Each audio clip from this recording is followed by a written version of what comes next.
से ज्यादा प्रैक्टिस रहती है कुछ भी नहीं है।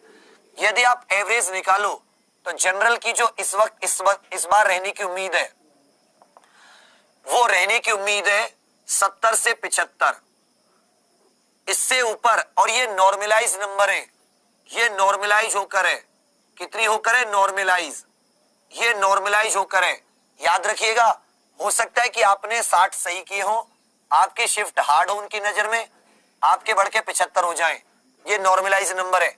जनरल, यदि आप ओबीसी की बात करें तो ओबीसी को आपको लेना होगा लगभग 65 से 72 के करीब, सारे की। इसी में 2-2, 3-3 आगे पीछे कर सकते हैं। यदि आप एससी की बात करें, एक्चुअल में 03 2015 करके एडवर्टाइजमेंट निकला था, जैसे ये अभी वैकेंसी है assistant station master, goods guard, इन सभी की थी। कुल 18,252 वैकेंसी करीब थी। लेकिन इस बार जब आप 2019 वाले में देखोगे, 01 2019 करके जो एग्जाम एनटीपीसी का आया है, इसमें लगभग 35,277 वैकेंसीज हैं।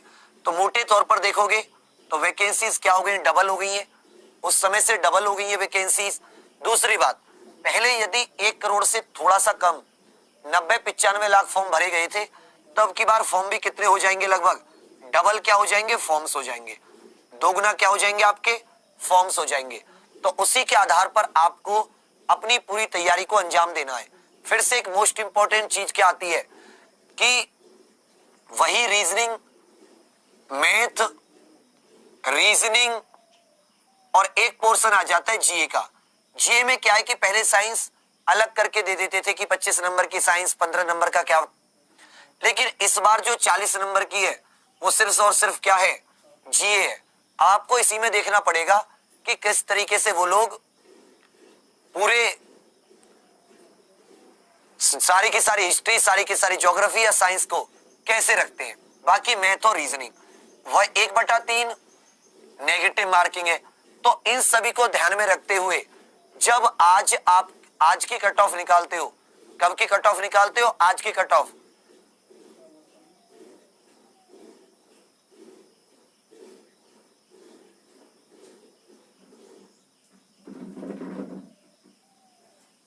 तो साथियों, यदि आप मोटे तौर पर देखोगे तो एक बार कट ऑफ पर नजर मार लेते हैं, फिर देखते हैं कि 2019 में जोर होना चाहिए या कट ऑफ होनी चाहिए।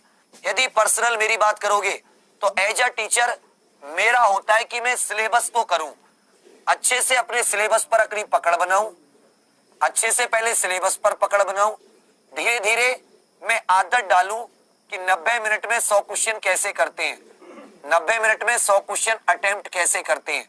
यदि ये दोनों चीजें मेरी हो गई, ये मेरी आदत में आ गई, हैबिट में आ गई, तो मेरे लिए यदि 100 में से 100 पर भी मेरिट लगेगी तो मुश्किल नहीं होगा। मोटे तौर पर देखोगे तो देखो, अहमदाबाद 92, अजमेर 77, 77 इलाहाबाद, जबकि सबसे ज्यादा फॉर्म भरे जाते हैं, बेंगलोर, भोपाल, भुवनेश्वर, बिलासपुर। जबकि मोटे तौर पर देखोगे चंडीगढ़ वगैरह की, अगली लगा दीजिए, चंडीगढ़ वगैरह की जो थी वो थोड़ी सी हाई थी।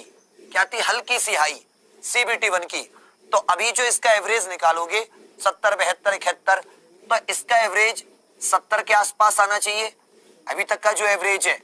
जब आप दूसरी वाली की निकालोगे, बाकी का आप देखोगे 64, 70, 70, जनरल का एवरेज कितना आ रहा है? 70, ओबीसी का कितना आ रहा है? 65 के करीब।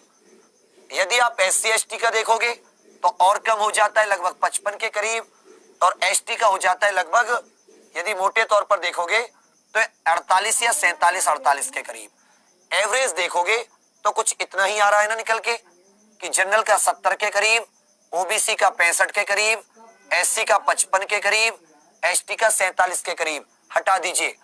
2019 सीबीटी 1 2019 की कट ऑफ बता रहा हूं, सारे जोन्स की, जितनी भी जोन्स है उनकी एवरेज, अब एक एक करके तो नहीं बता सकता, लेकिन एवरेज सीबीटी 1, यदि आप सीबीटी 1 अच्छे से कर लेते हो तो सीबीटी 2 सिर्फ और सिर्फ रिवीजन रहता है और ज्यादा से ज्यादा प्रैक्टिस रहती है, कुछ भी नहीं है। यदि आप एवरेज निकालो तो जनरल की जो इस बार रहने की उम्मीद है वो रहने की उम्मीद है 70 से 75, इससे ऊपर, और ये नॉर्मलाइज नंबर है, ये नॉर्मलाइज होकर है, कितनी होकर है, नॉर्मलाइज, ये नॉर्मलाइज होकर है। याद रखिएगा, हो सकता है कि आपने 60 सही किए हो, आपके शिफ्ट हार्ड हो उनकी नजर में, आपके बढ़ के 75 हो जाएं, ये नॉर्मलाइज नंबर है। जनरल, यदि आप ओबीसी की बात करें तो ओबीसी को आपको लेना होगा लगभग 65 से 72 के करीब, सारे की, इसी में 2-2 3-3 आगे पीछे कर सकते हैं। यदि आप एससी की बात करेंगे तो लगभग रहने के चांस है 55 से 62 तक के, क्लियर है। और यदि आप एसटी की बात करेंगे तो ये भी वही 46-47 से 50-52 के करीब, ये रहेगी आपकी सीबीटी 1 की। अब जैसे चंडीगढ़ वगैरह होते हैं तो वो 75 तक जाएगा, जो नीचे वाले होते हैं इसमें 5 नंबर ऊपर नीचे कर सकते हो, ये नॉर्मल नंबर है। सीबीटी 1 की जब कट ऑफ आएगी तो आप खुद देखना कि इसी रेंज में आपको कट ऑफ मिलेगी, ना इससे कम ना इससे ज्यादा।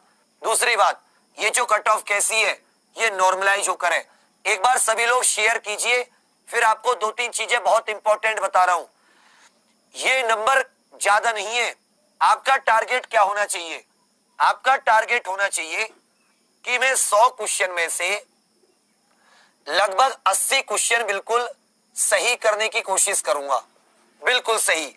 मान लेता हूं जीके में सारे सही नहीं होते तो मैं मान लेता हूं कि 40 में से 30 से 35 तक पहुंचूंगा, जीके जनरल अवेयरनेस। उसके बाद में जो मेरा मैथ है उसमें 20 तो कोशिश करूंगा ही करूंगा, रीजनिंग भी 20 तो कोशिश करूंगा ही करूंगा। तो जब आप इसमें मोटे तौर पर देखोगे तो ये कितने हो जाते हैं, लगभग 70 के करीब हो जाते हैं। 70-75 के करीब यदि आप सही करते हो और शिफ्ट के अनुसार देखा जाए तो भी आपके पूरे चांस हैं कि आप सीबीटी 1 को क्लियर करो, क्योंकि ये सिर्फ क्वालिफाइंग है। कैसा है, क्वालिफाइंग। आपको एक बहुत इंपॉर्टेंट बात ध्यान देनी है कि आपको नेगेटिव नहीं करना, अर्थात आपको गलत तो बिल्कुल नहीं करने। आप जितने गलत करते हो आपके ओवरऑल पर असर पड़ता है। आप जितने करके आओ सही करके आओ। पहली बात, वो आदत कब बनेगी कि जब आप लगाओगे टेस्ट सीरीज। ये जो आदत बननी है इसमें धीरे धीरे आप अपने अंदर बदलाव देखोगे, लेकिन क्या कैसे बदलाव आएगा, सिर्फ टेस्ट सीरीज लगा के। आप सोचो कि घर बैठे बदलाव आ जाए, मैं यहां से छू मंतर कर दूं, बिल्कुल नहीं। मेरा जो काम है इसमें, मेरा काम 70-80% का है, वो है आपको सिलेबस इस तरीके से करवा देना। एग्जाम्पल का काम जो है कि क्वेश्चन कैसे भी आओ, घुमा फिरा कर आए, डायरेक्ट आए या कॉन्सेप्ट आए, आपसे ज्यादा उसका आंसर किसी को नहीं आता होगा। यदि आपको आंसर नहीं आता तो आपके जितने भी साथी कहीं से भी तैयारी कर रहे हैं किसी को नहीं आता, क्योंकि आप इस तरह की तैयारी कर रहे हैं। और आपको पता है कि महाभारत के युद्ध में अर्जुन गया था तो इसलिए सोच के नहीं गया था कि वो दुर्योधन टुच्ची मुच्ची सेना को हराएगा। वो इस तरीके से तैयारी करके गया था कि उसके सामने भीष्म पितामह आए तो भी वो जीत सके, उसके सामने द्रोणाचार्य आए तो भी जीत सके, और यदि उसके सामने कर्ण आए तो भी जीत सके। इसलिए यूट्यूब पे कहता हूं, कोई 92 बताए, कोई 90 बताए, या कोई कुछ भी बताए मैं ऐसा पढ़ा रहा हूं दूसरा गलत पढ़ा रहा है, बिल्कुल नहीं। आप या तो 12th पास किए या ग्रेजुएट किए, जब ये एग्जाम दे रहे हैं अपने आप कंटेंट को एनालाइज करना, उसके बाद में प्रीवियस ईयर जो क्वेश्चन हुए उनसे मिलाकर देखना, या जो अभी एएलपी ग्रुप डी के पेपर हुए उनसे मिलाकर देखना।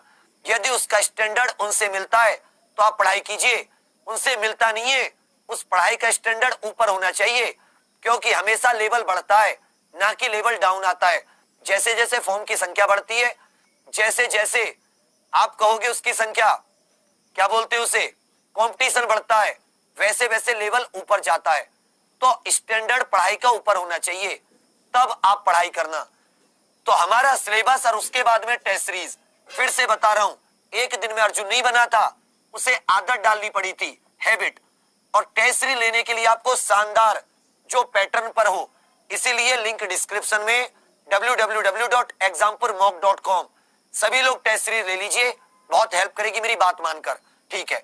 अब बात आती है कि सर इससे कम भी रह सकती है, तो मेरी लास्ट में बस एक, दिल में दर्द मत लो, सीबीटी 1 क्वालिफाइंग है, इससे कम रहेगी, इससे ज्यादा नहीं हो सकती, इससे कम रहेगी। अब कहोगे सर ऐसा क्यों होगा, तो वो मैं बताऊंगा।